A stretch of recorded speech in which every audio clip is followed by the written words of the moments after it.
En el aire, Juan Manuel Cao. A fondo.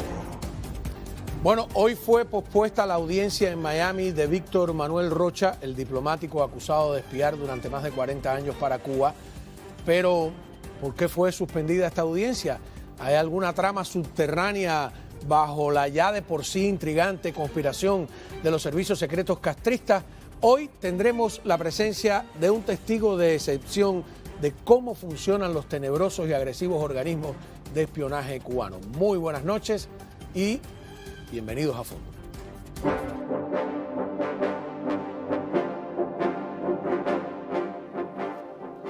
Muy bien, ese testigo de sección es José Cohen, que fue oficial de la inteligencia castrista. Muchas gracias por estar con nosotros. Gracias, Juan Manuel.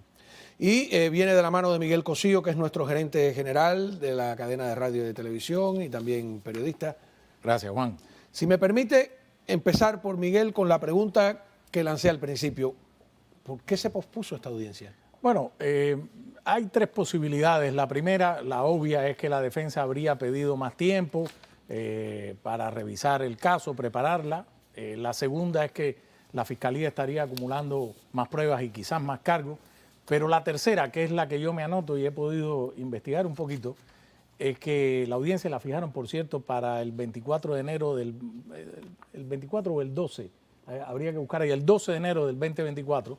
Ajá. O sea, hasta el año que viene. Hasta el año que viene. Mi impresión, y lo que he podido hablar con varias fuentes, es que quizás lo que se está trabajando en la Fiscalía ahí está la reasignación del día. Así es, ahí lo que vemos es el día 12, hay dos cosas importantes. A la 1 de la tarde. A la 1 de la tarde. Mi impresión, y lo que te decía que he podido averiguar y hablar con varias fuentes, es que quizás lo que se está trabajando es en un acuerdo de culpabilidad. Es decir, que el señor Manuel Rocha pueda reconocer, si no todos, algunos de los cargos que se le imputan y empezar a colaborar. Lo hemos visto anteriormente en muchos otros casos, incluso en el caso de Ana Belén Monte, aunque tuvimos aquí a Pitlab, buen amigo de nuestro querido José Cohen, quizás lo que estamos viendo es eso, un proceso mucho más amplio y vamos a ver lo que sale. Esa es mi opinión y el 12 de enero hablaremos si estaba yo en lo correcto o no. Un acuerdo de culpabilidad. Bueno, acusado de trabajar para los servicios cubanos, es decir, dicho en buen cubano, espiar para Cuba durante tantos años. Me engancho de esa especulación y entonces le pregunto a José Cohen, claro, sería una pregunta más bien para un abogado, pero de todas maneras no sería precipitado ese acuerdo porque yo no haría un acuerdo hasta que él no entregara toda la información posible. Si se llega a un acuerdo donde ya le rebajan los años, después puede darse el lujo de no hablar. Yo creo que hay un elemento también, aunque no soy experto en cuestiones legales, y es que una investigación de esta naturaleza lo hace una institución completamente compartimentada. O sea, si el FBI fue quien investigó a este hombre, probablemente el resto de las agencias no estaban al tanto de los detalles de lo que estaba funcionando. Y al parecer puede ocurrir que cuando se lanza esto ya públicamente, pues muchas agencias dicen, espérate que yo tengo algo que aportar. Este hombre estuvo aquí, este hombre estuvo acá, hay riesgos aquí, y yo creo que lo que pudiera también, además del acuerdo de culpabilidad, enriquecer con las demás agencias que tuvieron que ver con esto, incluyendo la CIA, el Departamento de Estado, la causa, porque ellos investigan, pero compartimentan la investigación. No es que esa investigación se hace en coordinación con las demás entidades de gobierno. Sí, yo no le regalaría un acuerdo hasta que no esté seguro de pero que sí puede ser, ha hablado todo lo que se necesita que hable, porque son 40 años. 40. De aquí a enero yo creo que no hay tiempo de hacerle los interrogatorios correspondientes. No, y una cosa es lo que él habla y otra cosa es lo que los demás gente saben. Claro. Entonces hay muchas cosas ahí para... Es una posibilidad, repito, es una posibilidad para que luego no digan que yo dije. Es una posibilidad y yo tiendo a creer eso. No, acuérdate que mi trabajo es desconfiar, sí, ¿no? Sí. Preguntarme cosas, digo, bueno, y si pasa esto es otro. Verdad, es verdad. Entonces, haciéndome esa pregunta, he tenido la mala sensación de que de alguna manera este tipo de eventos Cuba lo aprovecha también porque aumenta el prestigio de ellos como una gran agencia de inteligencia que es capaz de penetrar durante 40 años. Bueno, le sirve para presentarse ante Irán, ante Rusia y sacarle dinero. Y entonces ahí yo digo, ellos también han sido penetrados y no se habla mucho de ello. Y me imagino que es la idea de que José Cohen esté aquí, porque yo tengo entendido, que no se ha hablado hasta ahora, pero que en Cuba hubo una red de espionaje anticastrista que ellos durante mucho tiempo no detectaron. No, mira, el caso de José. José, desde que llegó en el año 94, poco después que ya pasó todo el periodo de cooperación con las autoridades de los Estados Unidos, José, por lo menos de que yo recuerdo, lo conozco hace mucho más de 20, 25 años, ha ido apareciendo en programas de radio y de televisión sobre varios temas. Lo que José nos trae esta noche es algo que nunca se ha revelado. Hace unos días que compartimos con Pit Lab y con nuestro buen amigo Enrique García, sacamos solo una punta del iceberg.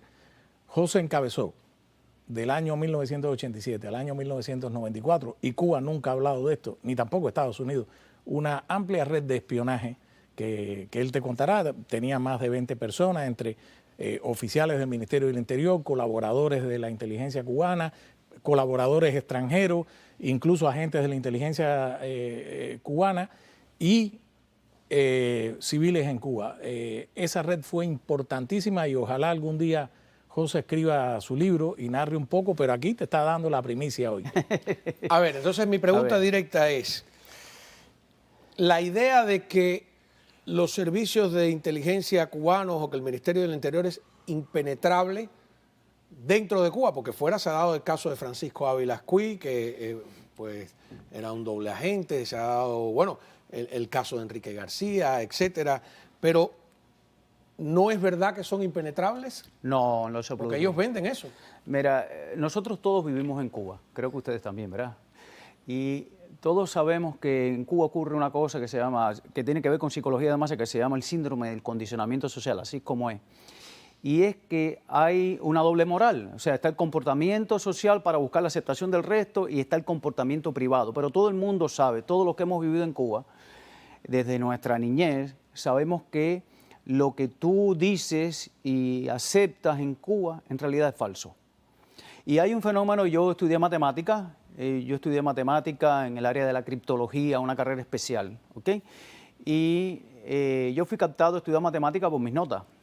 Y después empecé a trabajar en el departamento o en la dirección de inteligencia. Primero trabajé en criptología, en la 11ª dirección. ¿Qué es criptología para el que no entiende? Para la que sepan, la criptología es una ciencia matemática que se dedica a dos cosas específicas. Una cosa que se llama criptocomposición y otra cosa que se llama criptoanálisis. La criptocomposición es la manera de cifrar los mensajes, por ejemplo, de los agentes o de los gobiernos en todas partes del mundo con sus embajadas. Eso se llama criptocomposición porque tú creas las claves para tú cifrar los mensajes y que no pueda ser capturado por el enemigo. Y está el criptoanálisis, que fue en lo que yo me especialicé, que es en el éter, captar a través de antenas los mensajes en números cifrados, y entonces viene un análisis matemático para tratar de dar con la clave y romper que eso es lo que básicamente hacía la base de Lourdes. Eso es una obsesión para los chinos desde Cuba.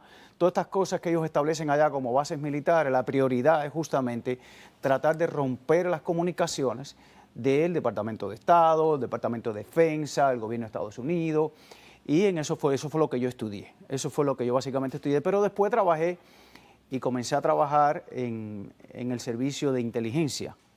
Primero en el espionaje industrial, porque era afín a lo que yo había estudiado, y después en el departamento M1 que atendía a Estados Unidos. ¿El espionaje industrial qué se dedica? El espionaje industrial específicamente lo que se dedicaba era obtener tecnología secreta de las compañías privadas en Estados Unidos, algunas de ellas uso militar, muchas de las cuales que yo recibí, pasaron por mis manos. Jamás y nunca Cuba estaba en condiciones de usarla, pero sí de negociarla y de entregarla a los países enemigos de Estados Unidos, como Rusia, la Unión Soviética en aquel entonces, China, Corea del Norte, Irán.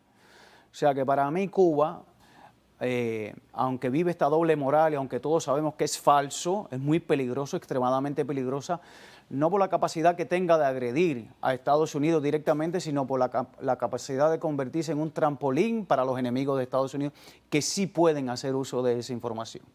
En el caso de José, tú le preguntaste hace un momento el tema de si los servicios cubanos, que lo pintaban como la última Coca-Cola del desierto, si era vulnerable, que es una de las cosas que... Pregunta directa, o sea, ¿ha sido vulnerado en algún momento? Que él te cuente lo que ellos pudieron montar siendo unos jóvenes, 20 y tantos años, siendo primer teniente de la Dirección de Inteligencia que atendía a Estados Unidos, y cómo lo hicieron y por qué. Vamos a hacer algo, porque como es algo que merece pues, una explicación más detallada, les invito a una pausa. Cuando regresemos, el testimonio de que no son impenetrables, cómo los servicios de inteligencia castrista realmente también son víctimas de digamos que prueban de su propio caldo. Volvemos. Porque siempre se habla, Cuba penetró, Cuba entró, parece que ellos son los James Bond de los super espías, pero sin embargo ellos también han sido penetrados y José Cohen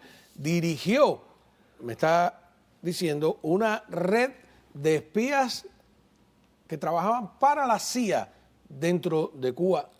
¿Eso es lo que entiendo? ¿Es así? Bueno, eran una red de amigos dentro del servicio de inteligencia, porque una cosa es ser agente, otra cosa es ser oficial de inteligencia. Si el oficial de inteligencia atiende a diferentes agentes. Claro. Como eran los 5... Yo le llamo a una red que la conformamos a través del tiempo, donde participaron oficiales de inteligencia activos. Uno de ellos vino conmigo en la balsa, ¿ok? Imagínate tú, había estado años en Inglaterra, en el centro de Londres, en el centro de Nueva York.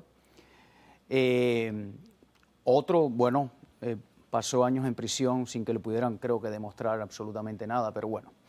Y también habían empresarios cubanos que trabajaban conscientemente para el servicio de inteligencia tratando de violar el embargo. Trabajaron en la red. Todos conocían que yo trabajaba en la inteligencia y por eso lo considero parte de la red, porque ninguno me delató sabiendo mi posición dentro del servicio de inteligencia. Habían artistas, habían personas civiles, y yo creo que la causa de Cuba, cada cual desde su posición debe hacer algo por cambiar el régimen. A mí me tocó esto, fue muy arriesgado, lo hice a conciencia, y lo hice a conciencia porque hay una cosa, yo creo que hay un mito alrededor del servicio de inteligencia cubano, y alrededor de todo esto, cuando salen casos de estas personas, que en realidad no fueron ninguna reclutada por el gobierno cubano. Todas estas personas se autorreclutaron. Desde Rocha, Ana Belén Monte, todos ellos tenían motivación. Por cierto, son Ana Belén y Víctor Manuel.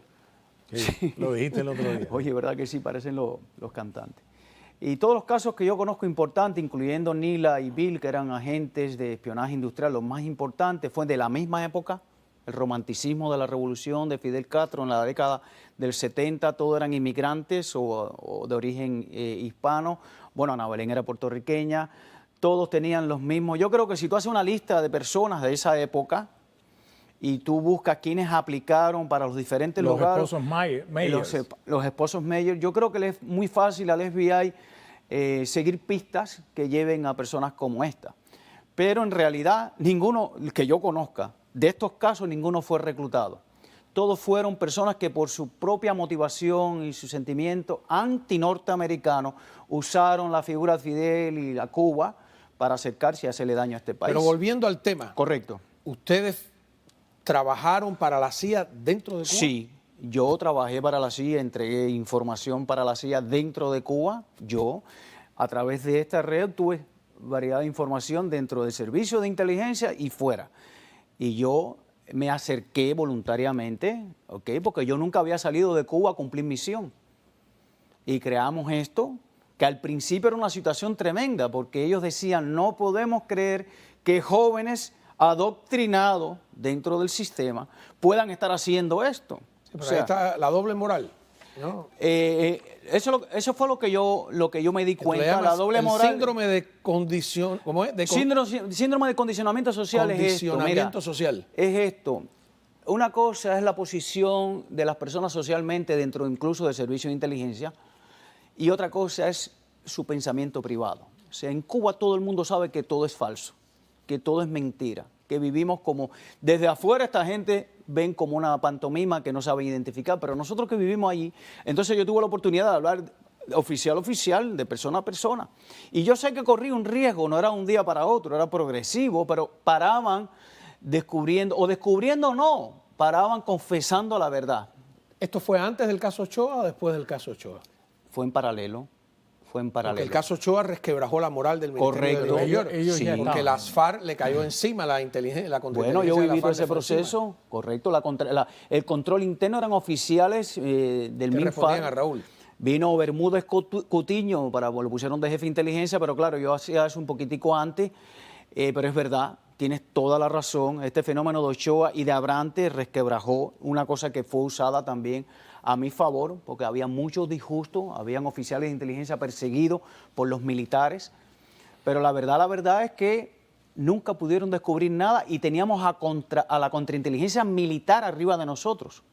O sea, si yo me pongo a hablar aquí de cuentos específicos de cómo grababan a los jefes, de cómo habían situaciones internas dentro del servicio, tú te das cuenta de que son muy vulnerables. Son muy vulnerables por lo que tú acabas de decir, por la inmoralidad en que viven. José, Ahora, uno de los tantos anécdotas que tiene, que yo conozco muchas, una cosa importante empezaste explicando el tema de la criptología. Sí. Y hace una semana y media, Juan Manuel, tuvimos a PitLab aquí, hablamos el tema de la radiocomunicación. Yo sé que ustedes pasaron a los Estados Unidos información importante para poder descifrar ¿Correcto? los mensajes que La Habana le mandaba no solo a Ana Belén, sino a sus agentes aquí. Hace un tiempo tú me explicaste cómo era el sistema de códigos abiertos que manejaba Cuba. que sea a través de Radio Habana, Y Cuba. cómo ustedes... Sí, pero en el tema de los mensajes concretos cifrados, no solo para la red avispa, sino para Ana Ya Belén. el FBI los tenía porque Francisco Ávila Ascuy era un doble agente y él me mostró, tenemos que sacar ese video, todo, o sea, pero cómo funcionaba todo y la idea es pero los cómo códigos- descifrarlo. Si tienes en tus manos el papelito que le dan con lo que significa cada Sí, pero combinación los de números, códigos ya lo encriptados. puedes- Es que no Pero es un papelito, tú no, sabes. Los códigos encriptados. Los a vi yo ver, que se diluyen con la Ellos, boca y todo. esa red de los códigos encriptados, y hemos hablado del caso de Rolando Sarraf, que pasó quería preguntar, muchos años en prisión. ¿Tú nos puedes explicar el caso de los códigos encriptados que ayudaron tanto a los servicios de contraespionaje Bueno, de los Estados Unidos? lo primero que quiero decirte es que eso denota el poco profesionalismo del servicio de inteligencia cubano, porque usaban al parecer Eso usaban es. el mismo sistema de codificación para todos sus agentes. Exactamente. O sea, que si cogían a uno, cogían al resto. Lo otro es que Por probablemente eso no lo estoy... tenían con Panchito. Ajá. Nosotros lo que hicimos, yo habiendo estudiado criptología, ¿ok? Lo que hicimos fue enfocar en obtener la información justamente, porque sabíamos que eso decidida toda, con la que el sistema, el régimen cubano cifraba sus codificaciones con agentes importantes. Cuando nosotros tenemos información a través de este equipo de trabajo, que yo soy personalmente quien la entrego, yo fui quien la deposité en un lugar en Cuba, antes de escaparme en una balsa, ¿ok? En una vía de tren. Sí, correctamente, en un lugar, aquí fue. Ok, esa información la obtuvimos porque yo sabía que si obteníamos esa información, yo no sabía quiénes estaban. Yo no te puedo decir que yo conocía a ningún agente que fue descubierto, yo no podía dar nombre. A lo mejor otras personas podían hablar de Ana Belén o tenían sospechas. Yo no tenía el nombre, yo tenía la manera en que ellos se comunicaban. Claro que yo sabía que si esa información se entregaba, tomaría un tiempo, porque eso no es llegar y decir, bueno, tú no sabes ni en qué frecuencia transmiten, ni la hora, ni cuándo es falso, porque cuando tú estás transmitiendo, un día es falso y un día es real. O sea, no pienses que siempre la comunicación, entonces los códigos que llegan y que se cifran, es complicado. Eso ni siquiera lo hace el FBI. Hasta donde yo tengo entendido, ni lo hace la CIA, lo hace la Agencia de Seguridad Nacional, que para mí es la cosa más sofisticada que hay en términos de criptología y de este tipo de comunicación. Entonces, por eso es que yo entrego eso en el 94, justamente antes de salir, pero tomó un tiempo. Yo me imagino que tomó un tiempo lograr descifrar toda esta gente, pero fueron cayendo uno atrás del otro. Es como que yo tenga sospechas sobre fulano y lo confirmé descubriendo sus comunicaciones. ¿Cómo no? Vamos a ir a una pausa y entonces ya mencionaste a Rolando Sarraf.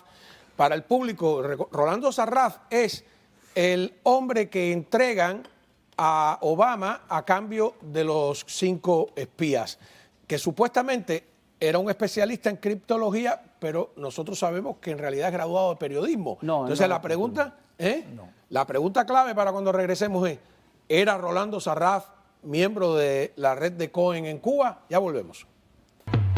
A ver, yo vengo a lo mejor un poquito belicoso, ¿no? En el sentido de que me preocupa. Conocimiento. No, pero me preocupa la idea de que sin querer terminamos glorificando los sistemas de inteligencia. Yo soy de los primeros que digo que hay un montón de espías, que hay que andar al hilo, de que no se puede estar. Que el gobierno cubano es un gran aparato de inteligencia y sin entender eso no entendemos cómo funciona. Pero eso es una cosa y la otra es que de repente ellos intimidan. Fíjate lo que le dicen a los presos cuando se van a ir. La revolución tiene brazos largos, tenemos muchos amigos, no te creas que allá afuera baja. Y hay mucha gente que ese miedo los persigue hasta acá. Sí, y eso le funciona al régimen castrista, ¿no? Algunos sí, pero yo hice todo eso en Cuba. El régimen es una cosa, un montón de personas inmorales. O sea, viven obsesionados con lo que combaten. Yo no conocía a ningún oficial de inteligencia que tuviera una Makarov. Andaban con Smith-Wesson, armas americanas, sus hijos vestían los uniformes militares del Army. Hay un nivel de dualidad, de inmoralidad, que lo hace vulnerable. Ahora, que no todo el mundo se detenga a correr determinados riesgos como los corrí yo, como lo corrió un equipo, que además no es una, ustedes le dicen como una red, pero en realidad éramos amigos, vamos a hablar en esos términos. No es que yo me puse a reclutar a nadie, eran gente consciente, gente preparada y gente que cuando hablabas en privado te vas a dar cuenta que una cosa era el síndrome del condicionamiento social, buscar la aceptación del resto, y otra cosa era su pensamiento en privado. La persona que vino conmigo en la balsa había estado 6 años en Nueva York y 5 en Londres. Yo no había salido de Cuba, pero te estoy hablando de un... ¿Y no era Aspillaga? No, Aspillaga en el 80... Yo hablo del 87, pero en realidad todo esto ocurre en mi caso, del 90. Yo siempre hablo del 87 de Aspillaga para acá. Aspillaga no tiene nada que ver con esto. Okay. Ni tampoco Enrique, que es mi amigo. Sí sirvió de inspiración para muchos, ¿está bien? Enrique para mí es un héroe, de verdad, una persona entregada. Pero lo que te quiero decir es que todas estas personas que participamos sabían que yo trabajaba por el Servicio de Inteligencia y todas cooperaron. Los empresarios millonarios que supuestamente iban a Cuba para romper el embargo, cuando yo hablaba en privado con ellos, sabiendo ellos que yo era oficial de inteligencia, me decían, ¿qué tú quieres? ¿Qué es lo que tú crees? Esto no sirve para nada. O sea, todo el mundo, incluyendo los que van a Cuba, descubren esa realidad. Yo no creo que alguien pueda decir que el Servicio de Inteligencia cubano es un mito. Y esa arma larga, yo sé que eso afecta a algunos, porque no creo que todos los que yo conozco vengan aquí a hacer lo que yo hago, lo que hace Enrique, ¿ok? Claro. Pero yo no creo en nada de eso. Y no es porque yo esté confiado. Son peligrosos, pero claro.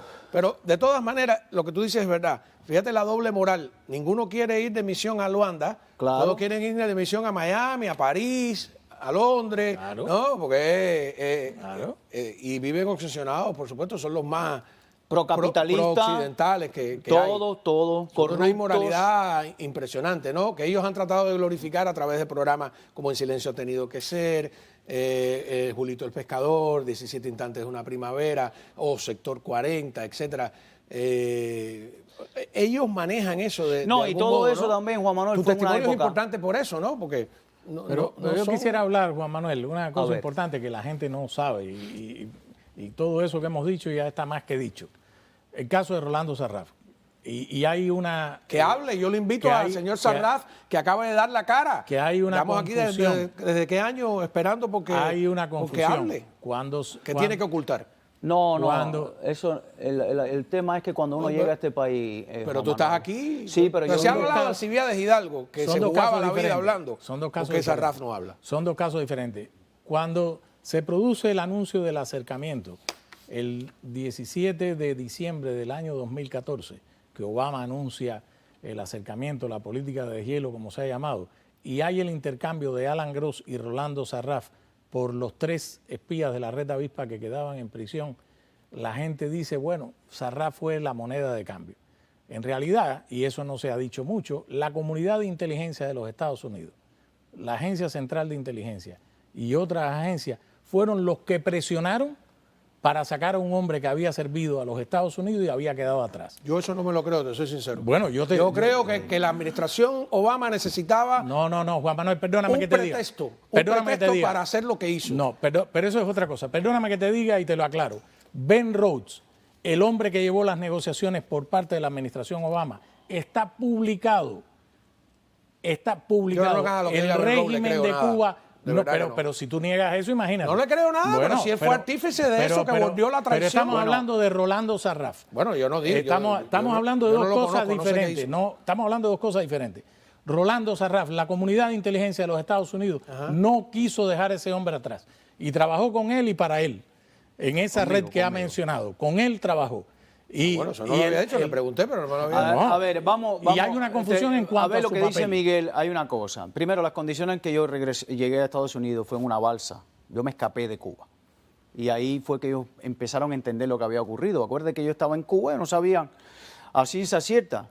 Y tomó un tiempo verificar toda la información que yo entregué. ¿Estamos de acuerdo? Eso no fue, yo confío en Cohen. No. Vamos a ver quién es Cohen, porque este tipo no sabemos ni en los archivos yo estaba. Rolando entró a Estados Unidos en condiciones diferentes. No es que él pueda o quiera venir aquí. Yo no sé los términos que... Ya pasó ya, ha pasado sí, tantos pero hay años. una negociación ¿Qué? entre No, gobiernos. no hables nunca. Sí, pero es un poquito más delicado. No puedo pensar que él no venga acá como no vengo yo a denunciar el régimen porque él no quiera. No quiero llegar al punto de entender, porque yo soy un hombre libre. Él es un hombre libre también, pero en determinadas condiciones porque fue intercambiado. Y lo otro importante es esto, la decisión de hacer ese intercambio, la insistencia, es lo que da medida de la grandeza de los servicios especiales. Eso no es el presidente. Quien toma una decisión de eso no es el ejecutivo, él no sabe nada de eso. Correcto. Quien lee lo que escribió Obama no es Obama. Fíjate lo que te estoy diciendo. Quien lee lo que escribió Obama no es Obama ni su asesor. Esos son los servicios encargados de... A ver, hagamos algo. A ver, necesitamos más programas para aquí para Y revisar la historia. Para organizarla, para que No, te y para cuenten las entenderlo, interioridades. porque de eso se trata. Lo que se trata Lo aquí es de tratar principal, de entender. y te agradezco el testimonio, que es, como dice Miguel, algo absolutamente nuevo, que es la idea de que ellos también son vulnerables, que no se crean que son Muy vulnerables. que son la mamá de Tarzán ni nada por el estilo, y que además usan todo eso para intimidar al pueblo y para intimidar a los exiliados, lamentablemente. Les agradezco de verdad. Gracias. Y que se repita, ¿no? Volvemos. Sobre todo las anécdotas de Me Cohen, tomo un que- tilo antes de ir al... No, te voy a dar algunas cosas para que te leas. Ok, dale. Muchísimas gracias, Miguel Cosío. Muchas gracias. Oye, gracias a ustedes. José Cohen, nos conocemos hace 20 años, ¿no? Sí. Desde que llegó, y no es la primera entrevista que tenemos con él, así que gracias por traer algo Gracias a nuevo ustedes. tanto tiempo Muy después. amable. Y cuando regresemos, el doctor Marcel Felipe para hablar, también lo voy a meter en esta discusión, ¿no? Pero de la Iniciativa Democrática y Económica Alternativa IDEA.